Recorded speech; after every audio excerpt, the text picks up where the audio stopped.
Hi friends, iPad 10 generation 2024 में खरीदना worth it है क्या?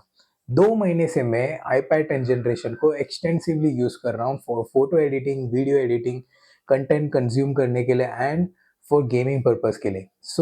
ये iPad 30,000 के अंडर में आपको 2024 में खरीदना वर्थ इट है क्या? ये हम आज के वीडियो में देखने वाले हैं। तो चलिए शुरू करते हैं।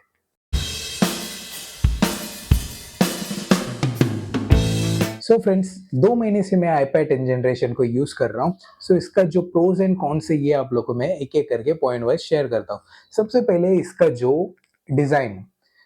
iPad 10 जनरेशन जो बेस वेरिएंट है iPad सीरीज का। बेस वेरिएंट मतलब इसका जो प्राइस है थोड़ा कम है एंड इसका जो प्रोसेसर है ये भी थोड़ा आउटडेटेड प्रोसेसर यूज किया जाता है।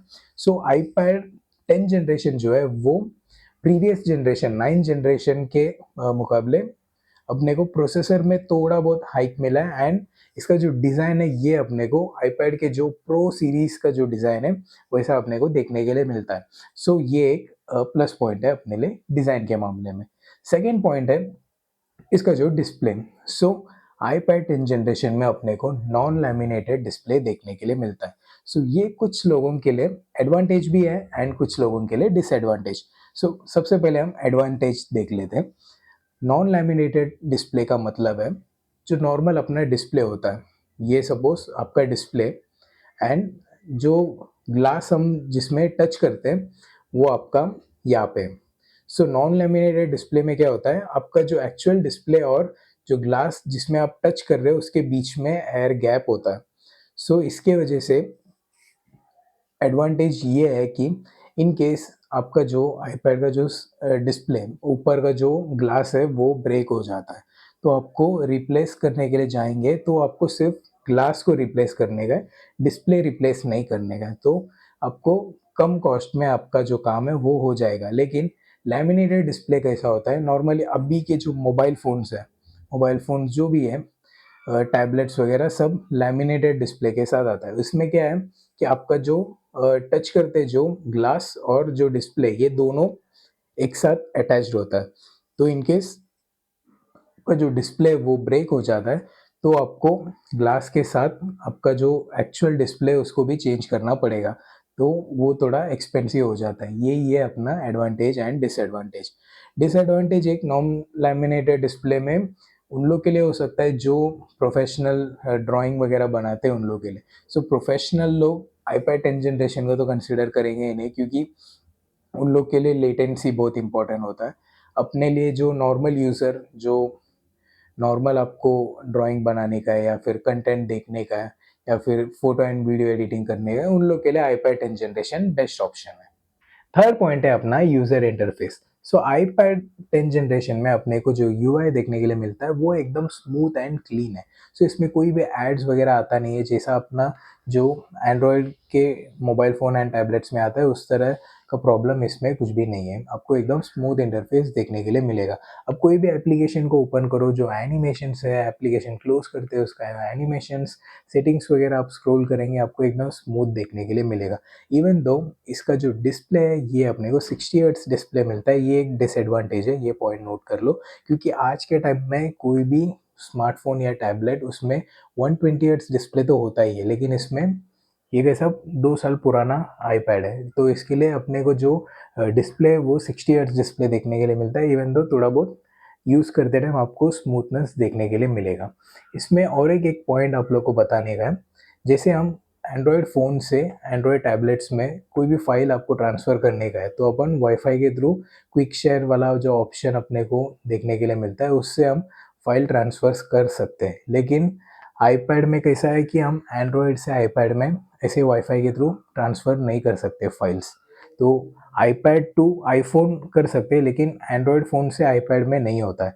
तो इसका भी मैंने सॉल्यूशन एक ढूँढा है कि अपने को एक एप्लीकेशन है, 2-3 एप्लीकेशंस मैंने ढूँढा है, वो अपने एंड्रॉयड फ़ोन एंड अपने आईपैड में इंस्टॉल करने का। जैसे हम पहले के टाइम में share it and software data cable जो ऐप यूज़ करके फ़ाइल ट्रांसफ़र कर सकते थे, उस तरह से हम जो ऐप है वो इंस्टॉल करके हम फ़ाइल ट्रांसफ़र कर सकते हैं। मैंने चेक करके देखा, तो कोई भी प्रॉब्लम रहेगा तो सॉल्यूशंस तो अपने को मिल ही जाता है। तो ये पॉइंट आप लोग के साथ शेयर करने का था। So friends, point number 4 start करने से पहले ये जो भी पॉइंट मैं आप लोगों के साथ शेयर कर रहा हूँ, ये सब मैं iPad 10 जनरेशन यूज़ करते टाइम पर्सनली नोटिस किया है, वही चीज़ आप लोगों के साथ मैं शेयर कर रहा हूँ। एंड आप लोग मेरे चैनल में नए हैं तो चैनल को सब्सक्राइब करो एंड सपोर्ट करो। सो पॉइंट नंबर 4 है बैटरी एंड चार्जिंग। सो आप कैजुअल यूज़ कर रहे हो, नॉर्मल वीडियोज़ वगैरह देख रहे हैं, कैजुअल गेमिंग्स कर रहे हो, तो आपको एक चार्जिंग में आप आराम से 1 दिन यूज़ कर सकते हो। अनलेस आपको एक्सटेंसिव गेमिंग करने का है, हाई ग्राफिक्स वाला गेमिंग करना है, बीजीएमआई वगैरह खेलने का है, तो आपको 2 बार तो चार्जिंग करना पड़ेगा, क्योंकि मैंने सब कुछ इसमें टेस्टिंग करके देखा है। सो एक चीज़ मैंने नोटिस किया है, जब ये आईपैड खरीदा था तभी इसका जो ओएस था वो iOS 17 था। तो 10-15 दिन में iOS 17 में यूज़ किया, उसके बाद iOS 18 में अपडेट किया। अपडेट करने के बाद एक चीज़ नोटिस किया, इसका जो बैटरी है वो थोड़ा जल्दी ड्रेन होता है। ये गेमिंग के मामले में एज़ वेल एज़ मूवीज़ या कंटेंट हम देखते हैं, वो टाइम में मैंने नोटिस किया। सो iOS 18 में थोड़ा बैटरी ड्रेन जल्दी हो रहा है। तो ये एक प्रॉब्लम है, मुझे नोटिस हुआ। एंड चार्जिंग का कोई मेरे को नोटिस नहीं हुआ प्रॉब्लम, क्योंकि चार्जिंग iOS 17 एंड 18 दोनों में सेम ही तरीके से हो रहा है। मैंने चेक करके देखा, इसका 50 मिनट्स में 42% ही चार्जिंग होता है, जो कि बहुत स्लो मुझे ऐसा लगता है। तो चार्जिंग इसका बहुत स्लो है, ये एक ड्रॉबैक है।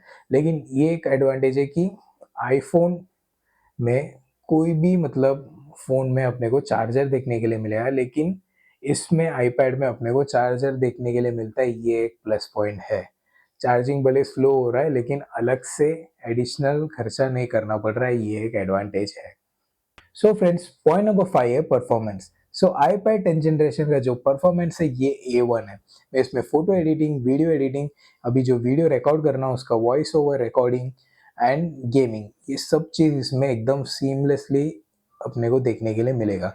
सो फ़ोटो एडिटिंग, वीडियो एडिटिंग तो नॉर्मली हो ही जाता है अच्छे से। 4K रिकॉर्डिंग का जो फुटेज है उसको भी मैं एडिट करके देखा, वो भी एकदम अच्छे से हो जाता है, एकदम स्मूथली। एंड गेमिंग का बात करते हैं, गेमिंग इसका बहुत अच्छा है। इसमें जो प्रोसेसर यूज़ किया गया है वो A14 बायोनिक चिप, जो आईफ़ोन 12 जब भी लॉन्च हुआ था 4 साल पहले, वो टाइम में आया था प्रोसेसर। इवन दो ये स्नैपड्रैगन के अभी के जो लेटेस्ट प्रोसेसर है, उसको बीट कर सकता है, इतना अच्छा प्रोसेसर है। सो बीजीएमआई में 2 महीने से खेल रहा हूँ इसमें। इसका जो ग्राफ़िक्स का जो सेटिंग्स है, ये अपने को smooth extreme, balance extreme, HD extreme and HDR extreme अपने को देखने के लिए मिलेगा। 90 एफपीएस का ऑप्शन आया नहीं है, लेकिन सब में एक्सट्रीम का ऑप्शन दिया हुआ है। सो गेमिंग मैंने सब सेटिंग्स में खेल के देखा, बहुत अच्छा इसका गेम प्ले है। लैग अपने को थोड़ा भी देखने के लिए नहीं मिलेगा। मैं नॉर्मली एचडी एक्सट्रीम में रख के गेम खेलता हूँ कंटिन्यू 1-2 घंटा। गेम में कोई भी लैग मुझे देखने के लिए नहीं मिलता है। हीट होता है, लेकिन गेम में लैग अपने को देखने के लिए नहीं मिलेगा।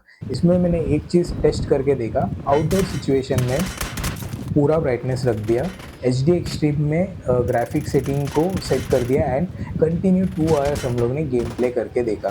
तो कंटिन्यू ये 2 घंटे में कभी भी मुझे बीच में लैग देखने के लिए नहीं मिला, गेम एकदम स्मूथली प्ले हो रहा था।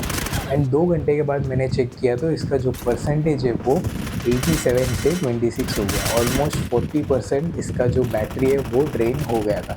सो ऐसा आउटडोर सिचुएशन में एंड ऐसे हाई ग्राफिक्स वाले गेम खेलेंगे तो इसका जो बैटरी है वो जल्दी से ड्रेन होता है, ये एक मतलब ड्रॉबैक है। एंड परफॉर्मेंस इसका बहुत अच्छा है, गेम आपको लैग देखने के लिए नहीं मिलेगा। परफॉर्मेंस इसका अच्छा है एंड इसका जो प्रोसेसर है ये बहुत पावरफुल है। सो ये था अपना पॉइंट नंबर 5।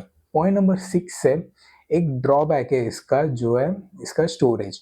सो iPad 10 जनरेशन का जो बेस वेरिएंट है ये 64 जीबी से आता है। सो नॉर्मली जो सिस्टम है वो स्टोरेज ऑलरेडी यूज़ करता है।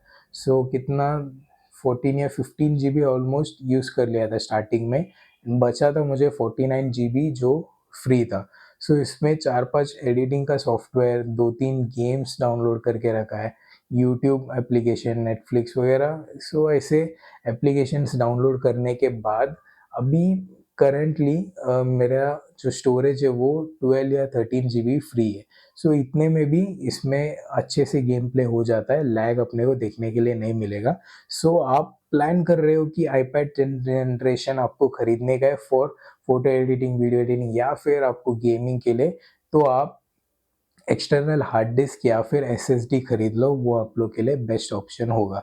क्योंकि इतने स्टोरेज में अपन क्या फ़ोटो, क्या वीडियोज़, क्या अपन स्टोर करके रखेंगे। तो इसके लिए अपने को एक्सटर्नल हार्ड डिस्क या फिर स्टोरेज आपको खरीद के रखना पड़ेगा। ये एक ड्रॉबैक था आईपैड 10 जनरेशन का।